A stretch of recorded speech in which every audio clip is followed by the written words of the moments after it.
La mise en œuvre du plan de paix sur lequel Moscou et Tbilissi ont donné leur accord de principe mardi au président français Nicolas Sarkozy apparaissait incertaine. Les deux parties en faisaient des interprétations divergentes et se reprochaient mutuellement de ne pas en respecter les engagements. Le président géorgien Mikhail Saakashvili a accusé les forces russes de destruction et de pillage dans la ville de Gori, un nœud stratégique au centre du pays.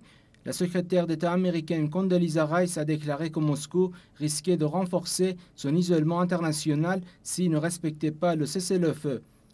Le président français a cependant assuré avoir reçu du président russe Dmitry Medvedev l'assurance que la Russie respecterait les engagements pris mardi.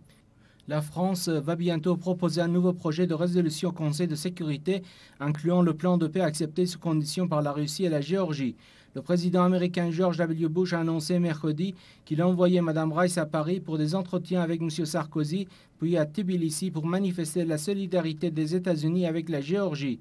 Le Pentagone a démenti que Washington veuille prendre le contrôle des ports et aéroports géorgiens, comme l'a affirmé le président géorgien.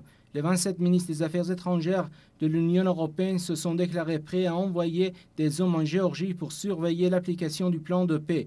Toutefois, des divergences demeuraient au sein de l'Union européenne, les dirigeants polonais, lituaniens, estoniens et lettons critiquant le plan Sarkozy.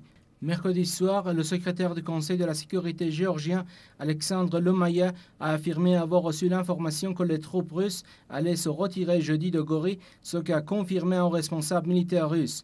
Le ministre russe des Affaires étrangères, Sergei Lavrov, a déclaré que Moscou ne retirerait ses troupes de Géorgie que lorsque les soldats géorgiens auraient regagné leur caserne, se donnant implicitement un droit de regard sur le comportement des troupes de Tbilissi.